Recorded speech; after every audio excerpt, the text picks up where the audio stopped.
Hello all, and welcome to our webinar today. This is part of our virtual fair series with our Ask an ND Alumni Panel. Before we get started, I am Dr. Joanne Yanez. I'm the Executive Director for the AANMC. And joining me today, we have three docs, and we have one who is going to be coming in a little bit late. So with us today is Dr. Bishop. She's a naturopathic physician in private practice and director of the residency program at Keystone Natural Family Medicine in Mesa, Arizona. She's currently also the legislative committee chair for the Arizona Naturopathic Medical Association and is sought out for various community and professional speaking options. Dr. Bishop holds a Bachelor of Science from Bowling Green in Ohio and earned her medical degree from Sonoran University. Her professional interests focus on transforming the healthcare system with innovative business models. She has been awarded the Advancing Naturopathic Award in 2016 and Physician Volunteer Award in 2018. We're very thankful to have you with us, Dr. Bishop.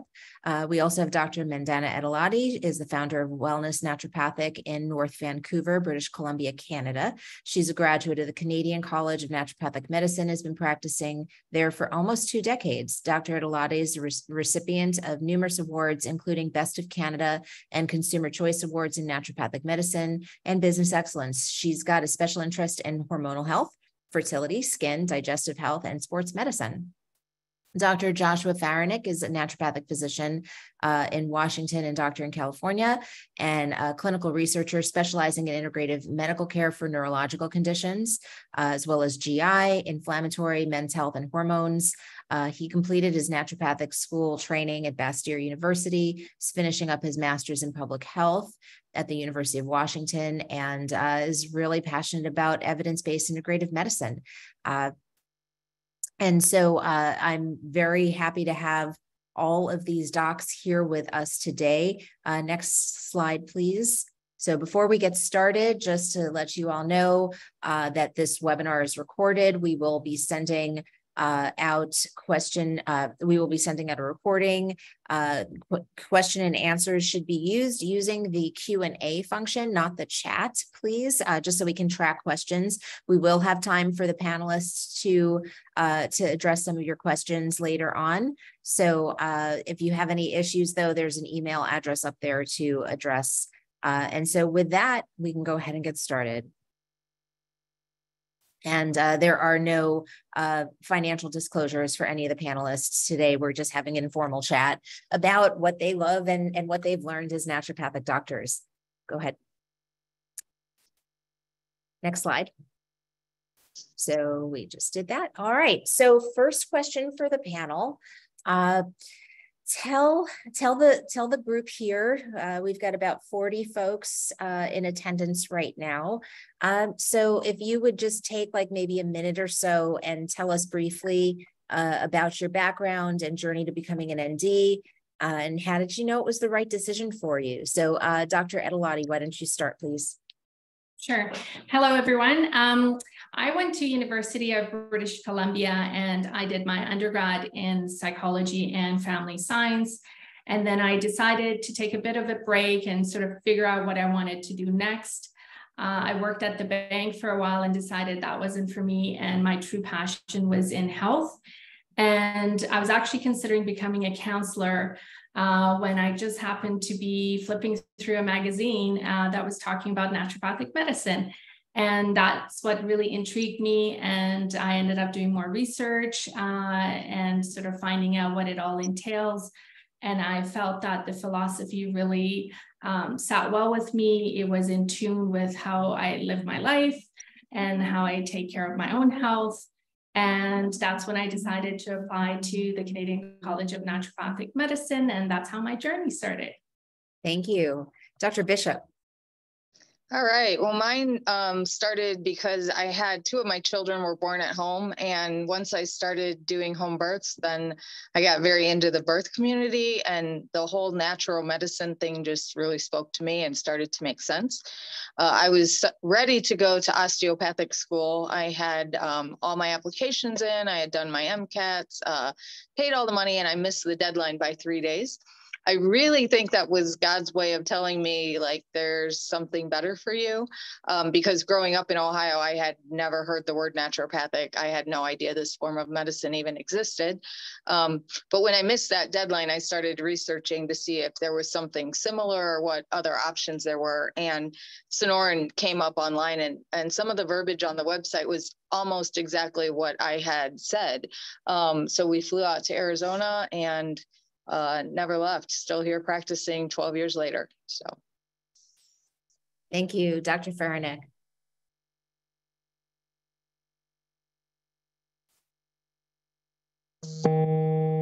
You're muted. Thank you.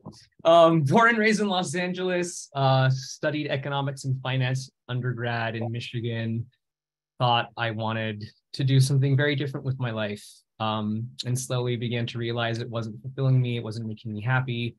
Had my own health struggles I was dealing with in my early 20s, and conventional care was just not providing me with any solutions, answers, or options to help me feel better. Sort of started tapping into the realm of integrative medicine, naturopathic medicine, and my health really transformed. So in this sort of era of not knowing what I was doing with my life, coming out of consulting and finance, I started doing some health coaching, got into clinical herbalism, became an herbalist, and ultimately realized I was practicing medicine without a license. Decided to do a doctorate in Chinese medicine, so started there. Was like, no, this isn't for me. And a little aside, the whole not having taken my pre-med sciences undergrad was this big barrier I felt I couldn't quite overcome. And at this point I said, you know what, I'm just going to go for it. And I did it, applied to schools and got into Bastyr and never looked back. It's been a wonderful journey. I'm just a year out, but a friend shared something with me that really resonated. It's called the Ikigai, Ikigai. And it's the intersection of what you love, what the world needs, what you can be paid for, and what you're good at. And I really feel like this has found me and I found it, and it's been such a wonderful journey. Thank you. Thank you for sharing. Next question. Emily, thanks.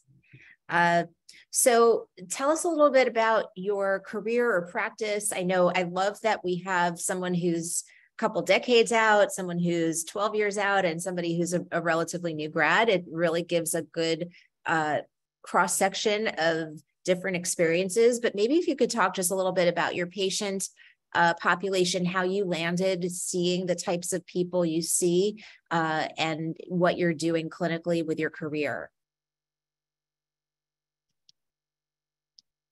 Maybe we can just go the same order, Dr. Adelati. Oh, okay, sure. So there's so many parts of what I do that I love.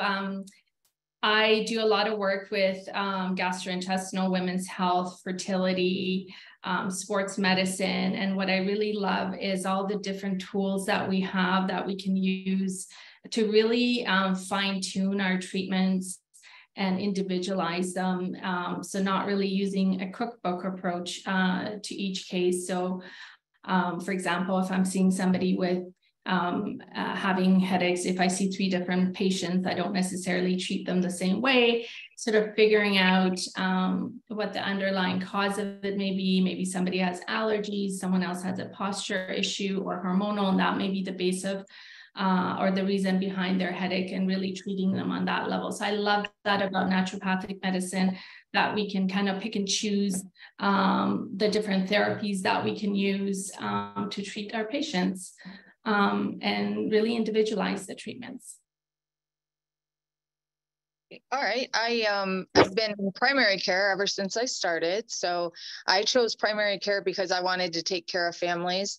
So it's been really fun because now 12 years out, I'm seeing generations of families. And that's what I wanted to be, was sort of that old school doctor who was able to build the relationships within the families. And, you know, I don't have to spend time looking at a computer to figure out family history, because now I take care of the whole family. So I know that the grandma might have diabetes, or, you know, and it allows us to really get into the prevention side and just really take care of people. And I think being a physician is probably one of the most intimate ways that you connect to people that I didn't anticipate. You know, we go through births with them, we go through deaths with them. Our patient base, we have from day-old babies until I think our oldest is about 92 right now. So I get bored easy. So I just wanted to see it all. So I love doing primary care.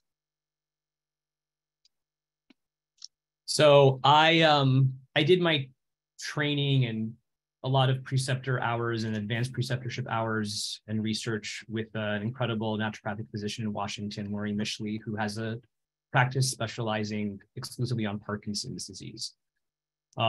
So for many years, I worked alongside her, saw patients under her license as a medical assistant, and that became sort of the core population I was really diving deep with.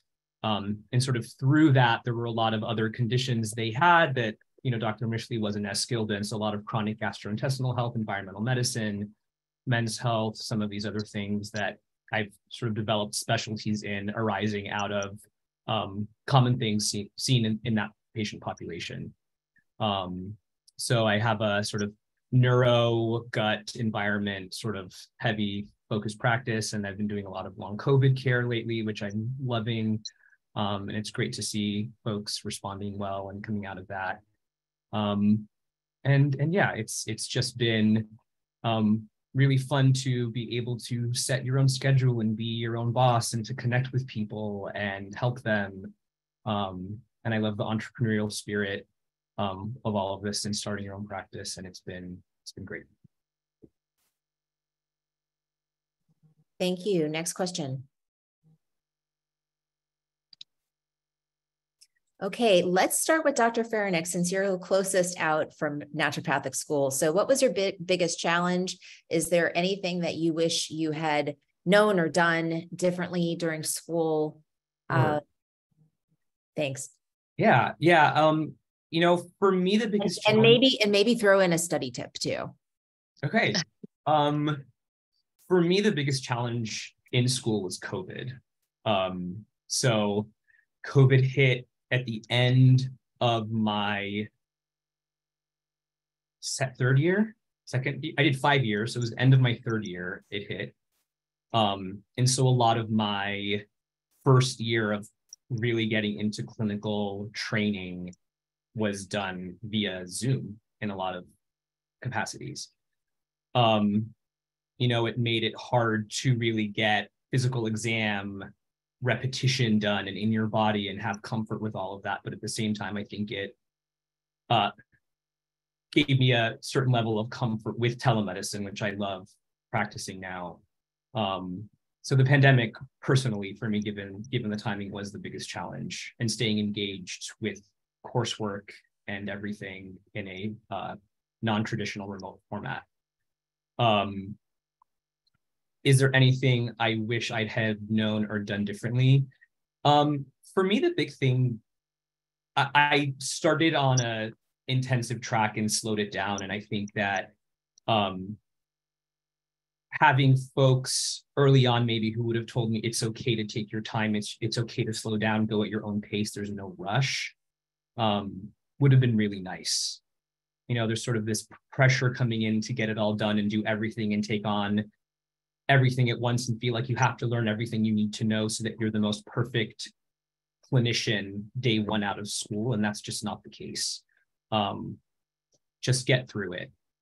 And there's still so much more learning that happens afterwards. Study tip, study groups are wonderful, like camaraderie, friendship, connection, human interaction, repetition. Those are all really great mechanisms to solidify learning. So yeah. Thank you. Dr. Bishop, do you want to go next? Sure. I would say my most challenging thing was going to school with children. My youngest, I was hoping to wait until she got into kindergarten. She was 4 because I'm not super patient either. So I just wanted to get started. So she was not in school. So my husband worked nights and I was in school during the day. So it was a bit of a challenge just having the family and trying to balance all of that.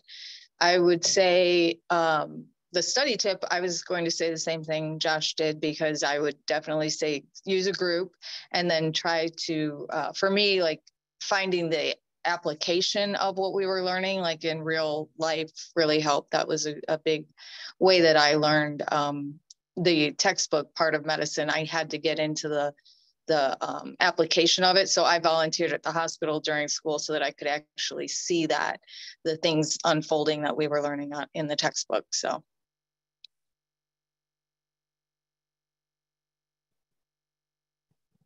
Dr. E? So for me, I think the biggest challenge was kind of creating that balance between my personal life and my studies, and also trying to maintain a part-time job. And I had to at some point pivot, and I couldn't do the part-time job anymore. And I think that knowing, setting realistic expectations for yourself is important, and everybody's going to be different. And just having the flexibility to pivot when you need to make it work for you is important. In terms of anything I wish I had done a little bit differently, I probably would have done more mentorships and shadowed a little bit more with the doctors, because everybody's got such unique experiences that you can really learn from. Yes, you will always learn along the way. We're all in a sort of lifelong learning journey, but my advice is really to take advantage of any learning opportunities that come your way while you're in school, because I find that will also kind of help you to figure out, what do you really enjoy? What do you like? What do you not like? What are areas that you're a little bit more interested in, or you want to do a little bit more research? And so I would have definitely liked to have taken advantage a little bit more of the mentorship while in school and learning opportunities.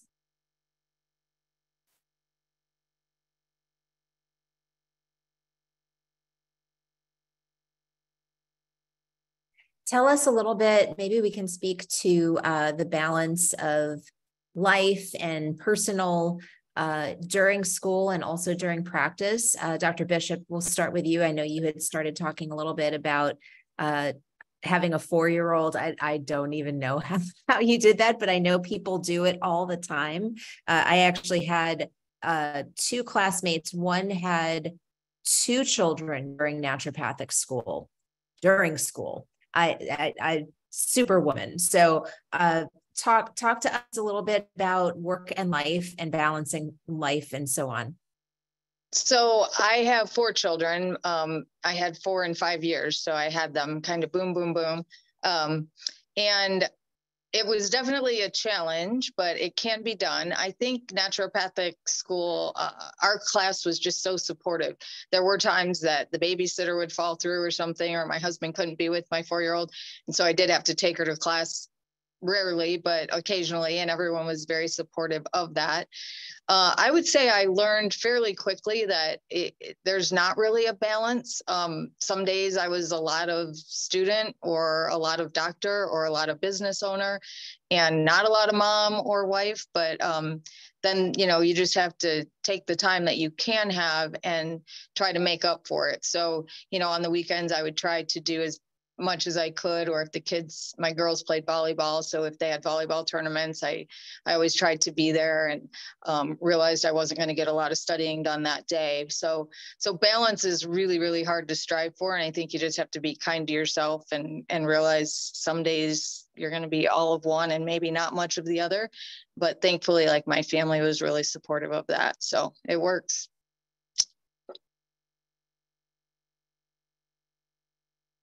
Does anyone else want to take this question?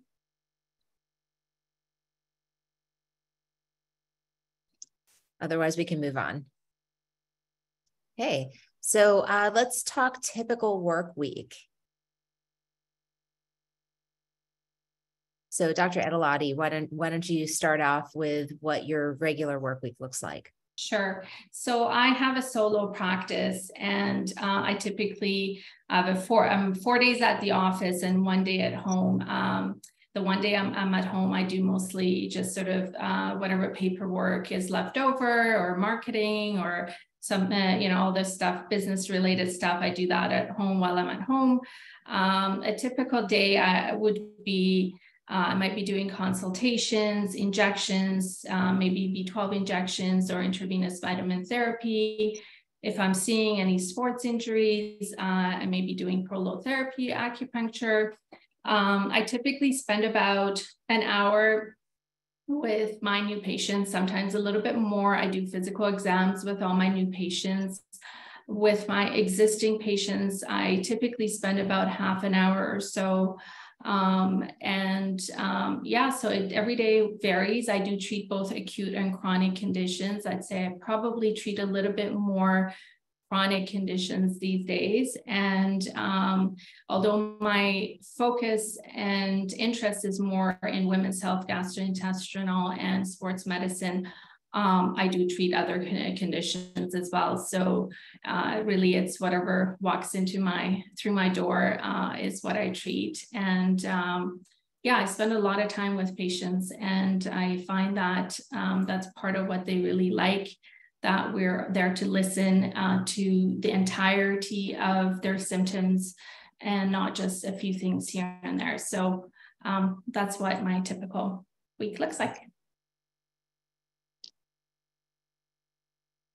Dr. Faradick. I spend most of my time in Los Angeles, but I'm about weekish every month and a half in Seattle. So when I'm up in Seattle, I see almost exclusively all Parkinson's patients. I have a bit more of a mix down in Los Angeles, and I have 2 offices on 2 sides of town. It's a shared space with chiropractic, acupuncture, massage therapy, sort of more integrative model, which I love. And I'll do 2 days, 1 day at each, and then the other days of the week I do telemedicine, which is really enjoyable and easy and fun for me, at least. I get to have like a wider spread of folks to connect with. That's kind of the model. Thank you. Dr. Bishop. So I am getting ready to open our 3rd clinic, and we built a team, so that's made life a lot easier. We have, I believe, 6 naturopathic doctors now. I have 1 nurse practitioner. We just matched with 3 residents because building the residency program is really important to me. So Mondays is my admin meeting day, but Tuesday through Thursday, I am in the office. I get there about 6:30 in the morning, just to kind of get the day started before the team shows up. And then I meet with the residents every morning and do case review, kind of go through their whole day. And then I see my own patients 3.5 days a week right now. I'm transitioning more though to a CEO role as we get more clinics. So I am going to back out of patient care a little bit, but I don't think I'll ever totally give it up because I do love what I do. So I'm in a little bit different place with running the business over just doing patient care. Thank you. Mm-hmm. So there actually is a question in the chat about how did you choose your program? We're not going to talk disparagingly about any of the schools. I always tell folks when looking at schools to look at all of them, because there really is a best community and a best fit and a best academic curriculum for every person. There is variation, just like in undergraduate degrees and other graduate programs. Schools have different areas of focus. Schools have different research areas.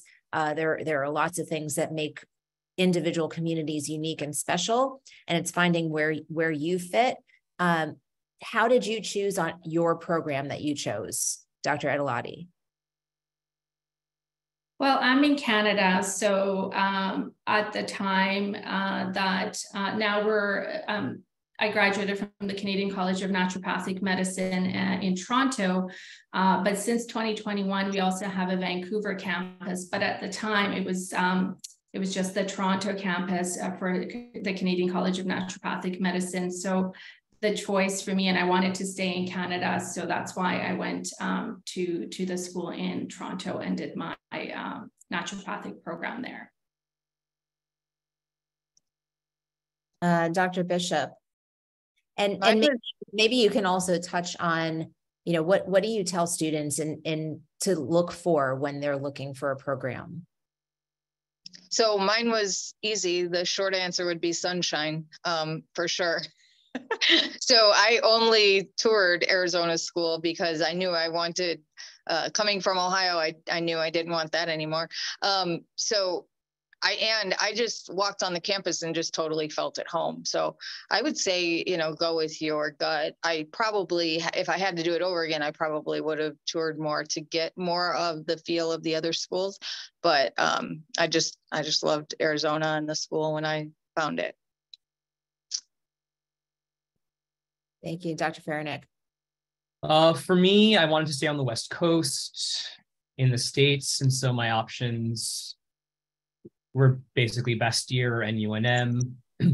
Between Bastyr, California, and Washington, I knew that I wanted my clinical experience to also include pharmaceutical drug prescription management. And that was really going to happen at the Washington campus. I actually had initially gone to NUNM, gotten accepted there, and said yes to their offer. And then went up to Bastyr just to make sure I made the right choice. And then I was like, oh, wait, I want to go to Bastyr. And for me, it really came down to the emphasis on evidence-based medicine, evidence-informed practice, and the curriculum that kind of circled through each system 3 times, sort of normal structure and function, and then where things go wrong in terms of like pathology and immunology and whatnot. And then finally through putting that all together and incorporating diagnosis and then treatment. So that sort of layered approach and revisiting the material every year through a new lens really, really excited me and resonated. But now they're basically merging and becoming one school, so. Yeah. Dr. Faranick, can you speak? There was a question that came in about residencies, and I know, Dr. Bishop, you run residencies. Can both of you kind of share why you would do a residency, why you would host a resident, and a little bit of the aspect of medical education that relates to residencies? Sure. So I did not do a residency. Oh, I'm sorry. I thought you did. No, I didn't do a residency, but I feel like I did because I spent 4 years at one clinic and saw patients under another physician's license and probably put in thousands and thousands of hours that way.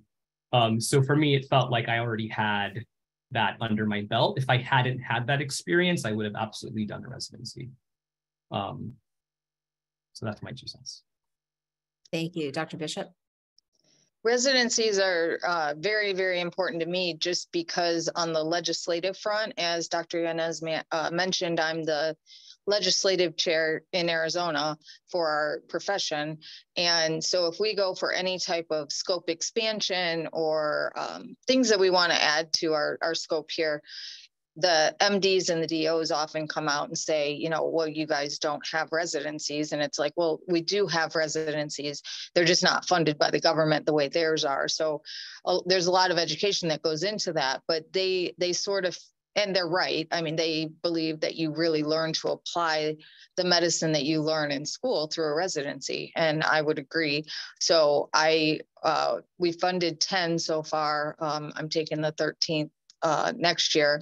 And it's just been a great opportunity for students to kind of come under the wing and under our wings and then have that team-based approach. Because when you get out of medical school, it's pretty scary when you kind of realize, oh, I no longer have an attending, I'm it. And so I just wanted to provide that so that we can have that opportunity for students to really learn the medicine, still being under the influence of a practicing physician and have the team approach where we can throw ideas around. So I think residencies are vital to our profession to advance it. And I'm very thankful that, we get to provide some of those.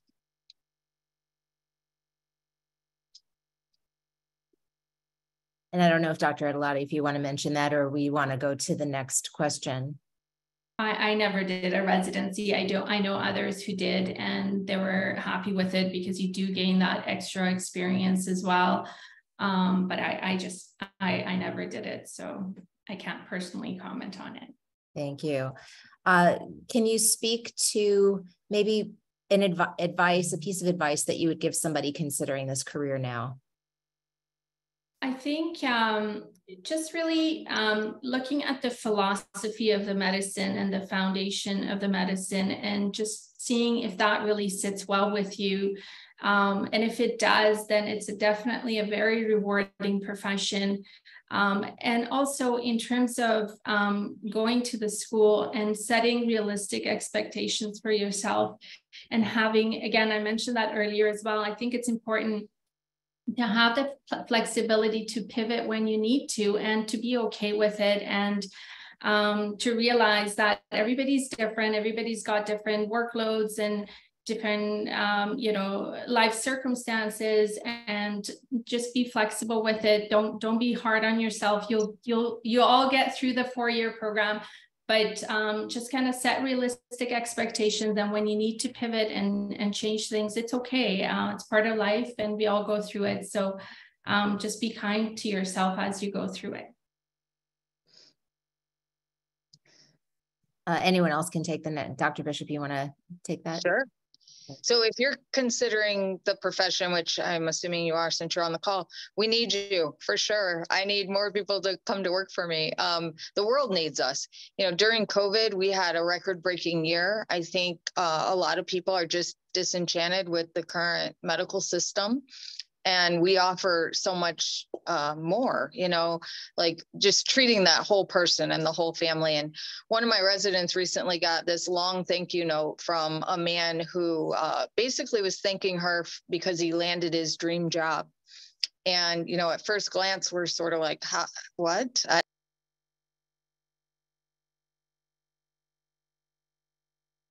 That she just jumped in with naturopathic medicine, and he had lost weight and his hormones were balanced and he felt so good. And he just said, I was at the top of my game. My performance was spot on and I landed my dream job because of you. And, it's sort of why we do what we do. So I mean, obviously I'm very biased, but I think we have the best job in the world. Dr. Farinick? I agree with both of what Dr. Adelati and Dr. Bishop said. We have an incredible opportunity, and it's a great job to have. We get to engage with our patients in a way that the conventional model just doesn't, and it's so rewarding and so fulfilling. So if you're thinking about doing this, absolutely you should do it. Of course, making sure you're aligned with the philosophy and understanding like there are some uphill battles in terms of collaboration maybe with some of the more conventional allopathic docs out there. But people are hungry for this type of medicine. This is what the people want. And we need more MDs out there, absolutely. And it is a profession that will require you to be a little bit more of a self-starter entrepreneur if you really want to do well in it. I think that there's a lot more structure and sort of a cookie cutter path in the allopathic model, less so in ours. And so there's got to be a bit more of drive and ambition, I think, if you really want to be a successful MD.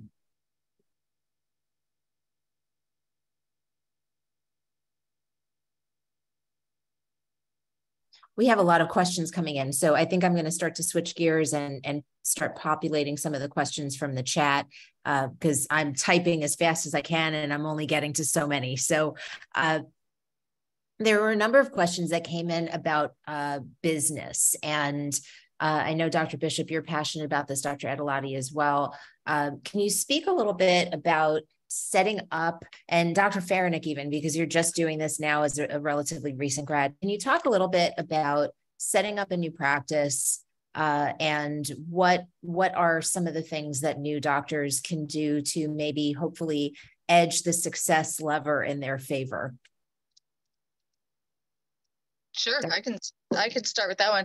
I always tell my students, really understand yourself and be honest with yourself if you have that entrepreneurial spirit, because the business side is really, really difficult. And if we all wanted to be in business, we probably would have all gotten our MBA. So I feel like if you would rather be a really good employee, like be a really good employee, don't feel like you have to start your own business. That's one thing that I'm trying to do, is create that path to employment, sort of more like the allopaths did. You do your residency and then typically you get hired on and you retire with that company. That's more of what I'm trying to create now for our doctors, because the business side for me, can bring you to your knees a lot. If you do want to do that, tie into people early who can kind of get you the skill set you need and walk you through that. If you really feel called to that. But that's a huge undertaking. And for the first 10 years, probably, I was doing 2 full-time jobs, and being the doctor and being the business owner. So now having a team, it's made it a lot easier. And I'm thankful that people are starting to see the vision that I have. And now my new grads are telling me, I don't want that. I just want to show up and be a really good doctor. So that's mine. I would also echo what Dr. Bishop said in terms of it just has to be something that, you're passionate about. While I was still in school, I always knew I wanted to open up my own practice, but there's a lot of work that goes in it that you're not even anticipating, or you think you've got it figured out, but then there's more things that come your way. And yes, it's a trial and error and you learn along the way. But one of the things I would say to anyone who is interested to start their own practice is really think about a lot of the business aspect of things while you're still in school. Ask questions, find mentors that you can talk to, not just with medical knowledge, but also with the business aspect of things. What are things that have worked for them? What are some of their best marketing tips? Things like that while you're still in school can make a huge difference, can make life so much easier. But in general, running your own business, it is, especially in the beginning, like a second job, as Dr. Bishop said as well. But it's also very, very rewarding. I'm kind of in a place where I'm doing both at the same time. So with the clinic I'm a part of in Seattle, it's not my clinic. I'm plugged in as a physician there. They do a lot to fill my schedule, send patients my way, handle like fulfillment of supplements, billing, all of that. So I just show up to work and it's really nice. And I thought graduating, that's essentially the model I wanted to live under. I didn't intend to start my own practice, and life circumstances and family demands required me to come back to Los Angeles and start a practice from scratch. And it is hard. The reward though is great. I mean, I'm right now my own admin and the doctor and business owner. So there's a considerable amount of time outside of patient care that I put towards all of that. And I'm kind of inching towards that sort of point where I have to start to think about an assistant, which is really exciting to have my own assistant come on. And, there's some really great models with outsourcing virtual assistants that a lot of my colleagues have recommended and sent my way. So that's great. I've kind of coasted on a lot of referral and whatnot as a base for building my practice to date, which I feel so grateful and fortunate for. But I'm just starting to get into marketing and advertising and just sort of launched my Instagram account, just the other day, and gonna, start Google ads and things like that. And it's a lot to wrap your head around, but it's also really exciting. And it's not something I thought I would enjoy as much as I am. And it's been a pleasant surprise. What are some of the challenges that you've, I think you talked a little bit about some of the challenges, Dr. Faranick, Dr. Bishop, when starting a practice, what are some of the challenges that you see and how did you overcome them? And Dr. Adelati also. I would say probably the financial cost of starting a practice, you know, you have to secure your space. Because when I started, we weren't doing telemedicine or things like that. That wasn't really an option. So the financial piece, thankfully, my parents helped me out to get that rolling. Definitely doable, but it's in just the overwhelmingness of knowing compliance issues, legal issues, all the business structure, the taxes, hiring employees, you know, all of that, it can be incredibly overwhelming.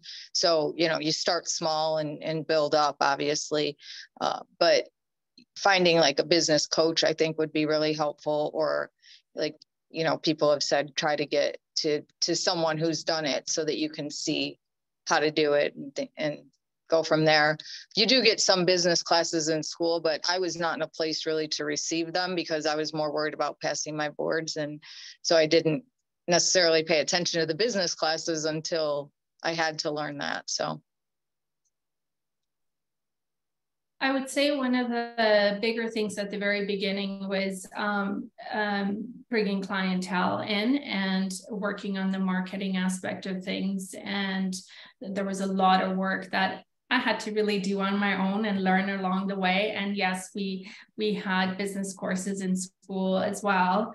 But you know, it never really prepares you for the real thing when you actually have to hire staff, or you have to set up payment. You know, how are you going to set up people paying for their bills and all the things that now it seems like it's just routine. But at the very beginning, it was definitely challenging. But there's always people and colleagues that you can also talk to and see what they're doing and whatnot. So there's always, don't be shy to ask for help. There's always people who care and are out there to help out if you just ask. So.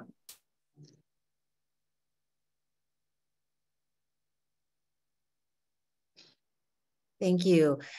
So we're going to be working on some of the questions in here as well. So I'm wondering if there are a number of questions here about curriculum. Can you talk about life as a student and what you loved about the curriculum and some of the things that you've chosen? Oh, and I see we've got Dr. Sellers here. Thank you for joining. Dr. Sellers just finished up her last patient for the day and so popped in now. So Dr. Sellers, we've just been chatting and we're going through some of the Q&A. Would you mind maybe before we go to that, just kind of sharing briefly your journey, how you ended up at NUHS, maybe in like a minute or less or so? Yeah, no, thank you everyone for allowing me to join late. I'm excited to be here. So I went to NUHS, the school just outside of Chicago, Illinois. Grew up in the Midwest, so decided to stay out there.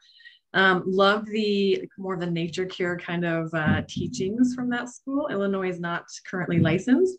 So got a lot of the herbs and nutrition and homeopathics in that curriculum. And then from there went on to a residency in Montana where I stayed for 6.5 years total, including the 2-year residency. And I'm currently in Santa Cruz, California. So I have a few different state scopes under my belt now. But yeah, I'm happy to answer any questions. Thank you. Yeah, we're just working our way through questions right now. So there are a good number. Dr. Faranick, there was actually a question here, how you chose Bastyr, like what was it? And Dr. Sellers, we spoke a little bit earlier about how, you know, what are the types of things that you should be asking admissions counselors when searching for schools? Like, what are the things that you should know about yourself and your own learning style to make the right choice? So Dr. Faranick, there was one question specifically for you, but maybe Dr. Sellers, if you can jump in on that too. Yeah, so I think visiting the schools, I think, is absolutely a necessary effort. Interacting with students, sitting in on classes, you know, you'll get an intuition. Your gut will kind of lead you there.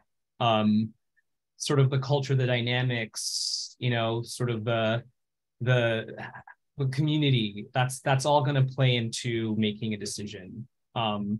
for me, it came down to research opportunities, and I also had friends in Seattle, which was helpful, and just really resonating sort of, again, as I mentioned, that sort of spiraling upward curriculum where you're revisiting the material repeatedly through these different lenses.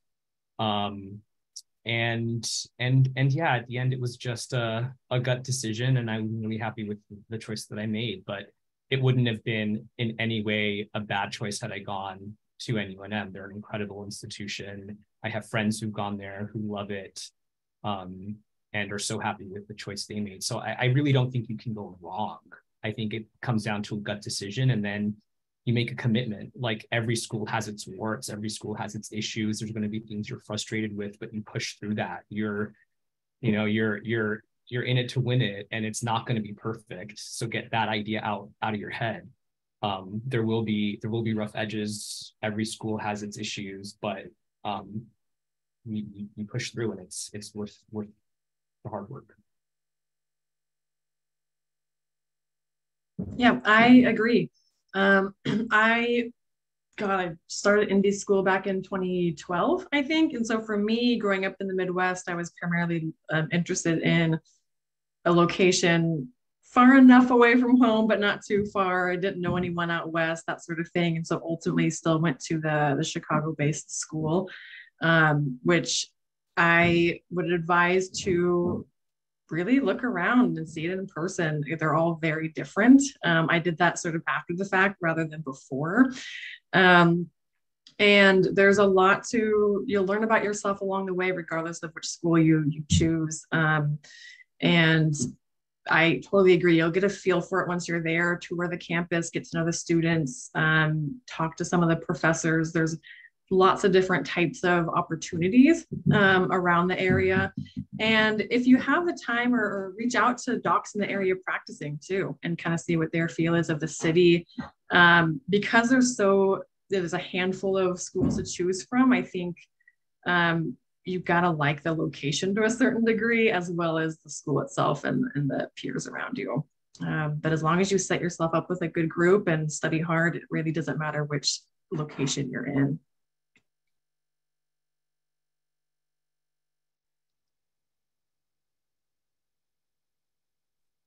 Thank you. I'm trying to keep track of all of these questions coming in. I keep typing answers and more keep popping in. So folks are definitely interested in all of that you have to share here.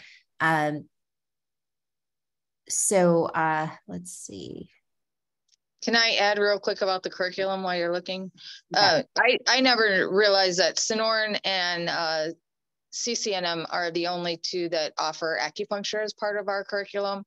So there are some minor differences in the curriculum. I'll also say that we had some transfers from MD and DO schools. And one of the things that kind of always popped into my head early on was like, are we really learning what they learn in medical schools? And the answer now for sure is a yes, resounding yes. And even the people who had transferred from osteopathic or medical school said the same thing, that, ND school is very rigorous, because technically I should be able to pass an MD or a DO board, but they could never pass ours because they don't get homeopathy and nutrition and, constitutional hydros. And so there's just so much more to what we have to learn. So keep that in mind as well. So there are a number of questions coming through about the landscape, the career opportunities, and so on. I just want to take a little bit of that, and then we can also, if anyone else has anything to add. So there's a question just about the landscape and career jobs and so on. So we have seen, I graduated, in 2000, so 23 years ago. And the number of jurisdictions that are available now for naturopathic doctors to work in has expanded, doubled since then, and is forecasted to continue growing. I know that there are states and provinces across North America that are increasing care. We have seen so many advances since I graduated and even before for naturopathic doctors. And so you know, it still is an emerging and growing field. And so, you know, it is something where you do need to have a plan. I always tell folks when you're considering this to start seeking out mentors, start networking immediately, start thinking about your business plan. Like, how are you going to use this degree? It is it's an investment. It's an investment in you, and it's an investment in your life and your career. And so you wouldn't like go and buy a business or buy a house or, you know, buy any major investment type thing in your life without thinking about how that's going to fit into your life. So this is an investment, but I think most of us, if not all of us, would agree it's a good one. And so when thinking about jobs, and I know Dr. Bishop and a few of you mentioned too, know who you are.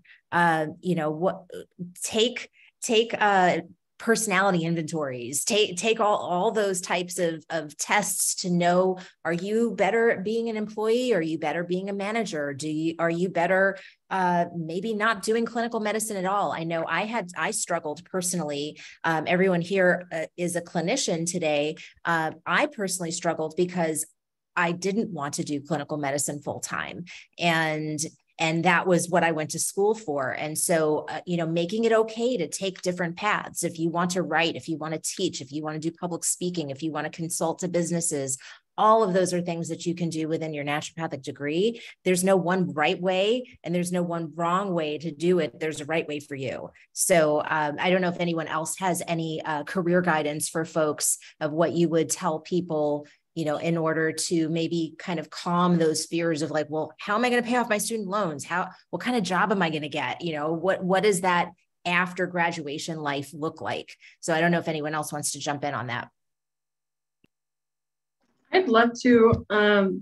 There's a lot of unique opportunities for naturopathic medicine where, you know, you might be in an unlicensed state or licensed, and the scope in each state varies depending on where you're at. Going back to Illinois, because Illinois is currently not licensed, the legislative group is working very hard. Part of the trouble is the AMA being in Chicago. But there are unique opportunities that exist. The NUHS school there has a chiropractic program and a master's and doctorate in acupuncture.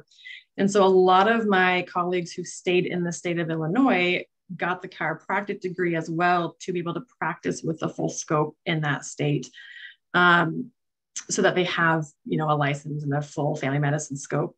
I chose to do the residency route in the licensed state and then stayed out west where more of the states have a broader scope. But there are lots of unique opportunities working for someone or not, immediately starting a practice or getting like an adjunct degree to help you in your scope. It's a lot of just thinking about how you envision yourself working, that work-life balance, how much grind you're going to put in initially. And then if you do get a second degree, there's, you know, that much more student loans involved. So it just kind of depends on how you see yourself. If you know for sure you always want to be an employee versus start your own. And there are models exist where you can make very good money and pay off your loans. You just have to put yourself out there and talk to those clinics who offer that, or start your own, because there are opportunities that don't pay very well at all. And so you've got to just interview and go out there and ask, but very unique. It's not structured like an MD or DO, right? Like Medicare doesn't pay for our residency programs. The clinic has to. And so just talk to people, network, and always keep asking questions, and go see places. And I was just going to add that you always have the opportunity to switch things around as well. You may start off with being an associate and do that for a few years and then decide, you know what, I would love to just start my own practice and go on your own and do your own thing. So don't feel like you have to know right now what you're going to do or predict what's going to happen. Yes, think about it while you're in school. But remember, there's always that flexibility and you can always kind of switch things around. So don't worry too much about it.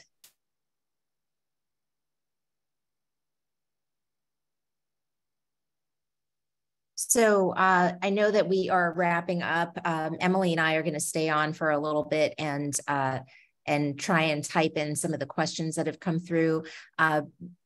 Would any of you like to stay on and just offer your last advice or parting thoughts for the folks who came on today?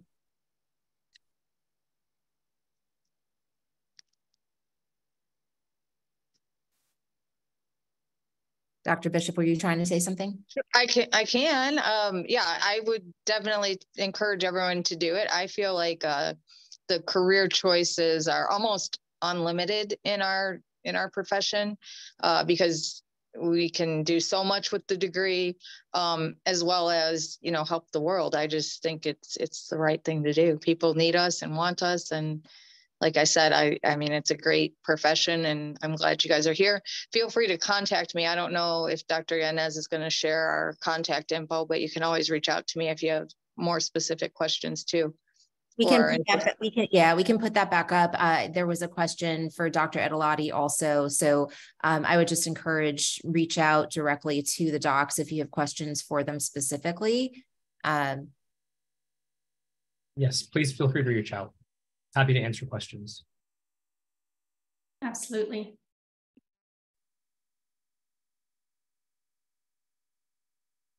Great. So, yeah, my goodness, there's so many questions that came in today. This is a little overwhelming.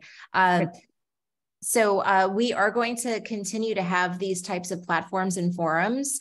And also, if you didn't get your question answered today, feel free to email us at info@aanmc.org. And we can also work on getting some questions answered for you that way, or at least pointing you in the right place for resources. So there is the information to contact AANMC so that we can get your questions answered. There are a lot of questions about, am I too old to be an ND? And I know we have students from across the board. So if I can just, put your mind at ease here, that we have folks that are fresh out of college all the way to career changers in their 50s and 60s and beyond. And so please don't second guess yourself. You're not too old to be an ND. You're not too old to learn. I plan personally on learning until I take my last breath. So, and so I think that is the spirit that you see at ND school, where there isn't any, any bias or anything like that across students of different backgrounds.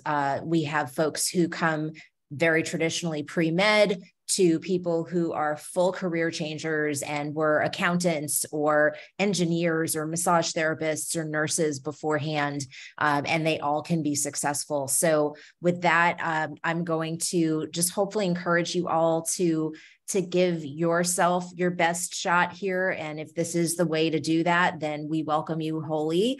And I also want to say thank you to our panel here today. Thanks for taking time to chat. I know we didn't get to everything, but I really do appreciate all of the time that you took. And thank you all for coming today. And again, email us with any questions we didn't get to today so that we can hopefully help you find your way here. And thanks again.